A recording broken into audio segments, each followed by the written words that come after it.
Assalamualaikum warahmatullahi wabarakatuh, pemirsa dimanapun Anda berada. Perkenalkan, nama saya Aris Danovalita Padang. Di sini bukan saya saja ya, kami di sini sekeluarga, alhamdulillah akan membuka sebuah channel terbaru kami dalam keluarga kami, yaitu mengupas tentang sejarah masa lalu hingga masa kini. Iya, di sini saya sudah bersama ibunda saya sendiri ya sebagai narasumber yang bernama Ibunda Tati Kraida. Assalamualaikum, Mak. Iya, alhamdulillah. Di sini kami berkesempatan untuk bisa bincang-bincang ya dengan mama kami sendiri. Insya Allah nanti kita akan membahas ya, mengupas secara tuntas. Insya Allah dalam episode kali ini bagaimana sebenarnya perjalanan ibunda kami ini dari masa kecilnya hingga masa remaja sampai menikah dan memiliki anak beserta cucu. Iya, cucu Sunda. Iya, langsung saja pemirsa, saya tidak memperpanjang mukadimah. Di sini saya akan langsung berbincang-bincang dengan ibunda kami. Sebenarnya bagaimana sih dulu pada zaman dahulu ya, tahun 70-an gitu ya. Lahirnya mama kami beda ya dengan kami 90-an gitu ya.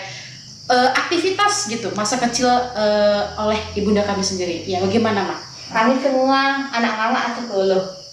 Karena 10 kan, meninggal 3, masih kecil-kecil umur 4 tahun, tinggallah kami 7. Jadi aku anak ngangak kan dilahirkan anak yang ke-7, tapi karena 3 udah duluan, menjadi aku anak ke-4 kan gitu. Jadi kan yang ceritanya, kenapa istilahnya anak ke-4 jadi anak ke-4, karena 3 di atas kakak-kakakku itu di kelang-kelang orang itu kan, jadi apa dia, jadi jadilah menjadi anak yang ke-4. Jadi kan bilang aku ini sebagai tulang punggung, kan tentu ada ceritanya itu supaya mama ini menjadi tulang punggung kan gitu. Karena kakakku itu menikah dia, karena ada 3 dikelangkangi sama kakak yang nomor otomatis menikah kakakku yang 3 tadi. Istilahnya aku ditinggalkan masih kelas 3 SD. Jadi baliklah mamaku ini mempunyai anak yang terbesar termasuk saya lah. Jadi alhamdulillah adik ketiga, aku 1, tempat kakekku, nganga, ayah, jadi 7 lah kami siang malam di rumah itu. Jadi istilahnya semuanya itu perjalanan itu karena kakek mungkin dulu istilahnya bisa dibilang dulu miskin uangnya dengan orang kan gitu. Tanaman banyak, ugi banyak, pisang ada, kelapa, nangka lengkap lah, makanan sayuran lengkap.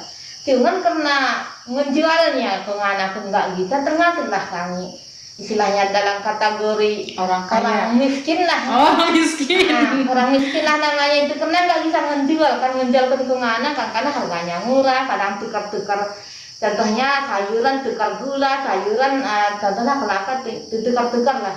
Jadi itulah kadang kehidupan waktu aku masih SD lah namanya itu.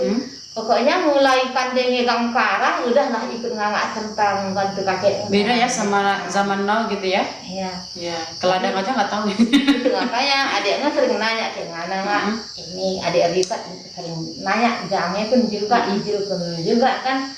Jadi sebenarnya kalau kita ingin mengulik kembali bagaimana sejarah kehidupan masa lalu, itu sebenarnya akan membangkitkan kembali semangat anak-anak zaman sekarang gitu ya kan, Mak? Kenapa?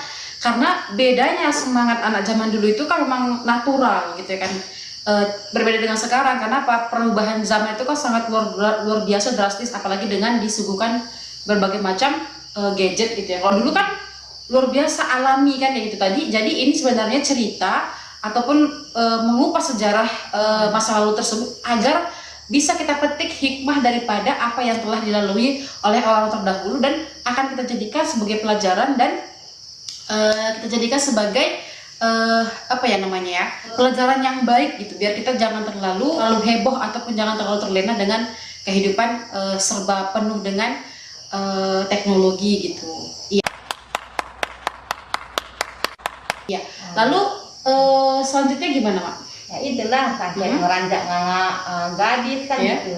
Jadi alhamdulillah aku tengok kakekmu itu kerja ganting tulang ya, sekarang orang pun dia nanti gaji 3 lagi jual sama kakek itu, satulah sama yang punya.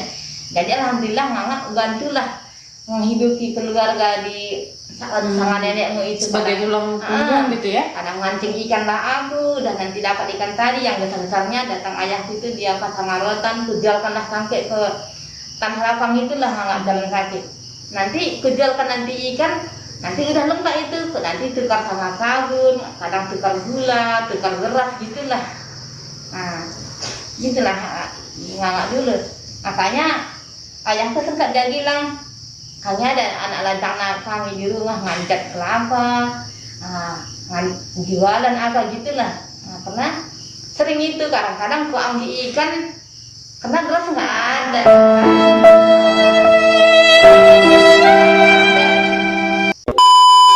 Gitu terus lagu kayu, tapi sayurnya ikan kan gitu. Makanya kakek orang tua ayah itu dulu alhamdulillah kadang-kadang ketawa dia, kadang tangis terharu gitu. Oh kok bisa gini cucuku ya. Nah, makanya sering ngangak ini ulas-ulas kadang-kadang dulu kami sama adik ngerikat di luar kan, sekarang sama jange, kadang sama hijau. Jadi berarti anak ini perlu dia tahu sejarah ngangak ini seperti apa. Alhamdulillah. Kadang sebagian kan nggak mau dia nanya ke mana seorang tuanya dulu, nggak mau dia curhat sama anaknya. Jadi alhamdulillah ketemu adikmu. Kalau duduk kami di luar enggak lah yang ditanya-tanya istilahnya tentang kehidupan ini.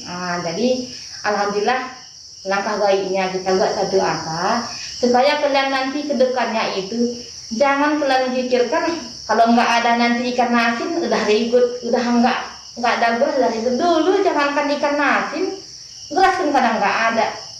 Tapi namun kakek sama nenekmu itu dia tetap tegar. Makanya kalau ayahku itu sama ngangakku, makanya kami bilang dia kaya hati, kaya ilmu, kaya iman. Biarpun beras nggak ada, kan ini. Itulah perlu ngangak asalkan. Makanya sama kalian, kami 7 dulu dilahirkan ngangak yang tinggal yang besar-besarnya dah. Yang bilang yang 3 tadi karena masih kecil enggak ini kan. Tapi nggak ada istilahnya berantem gitu. Jadi ngangak berharap kalian ini empat. Masa 7 enggak ribut, enggak pula ribut kan ini. Aja ambil kerut akalnya kan gitu.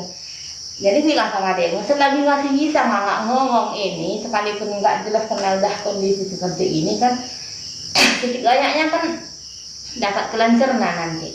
Jadi kalian nanti di rumah tangga, ideng-ideng lah.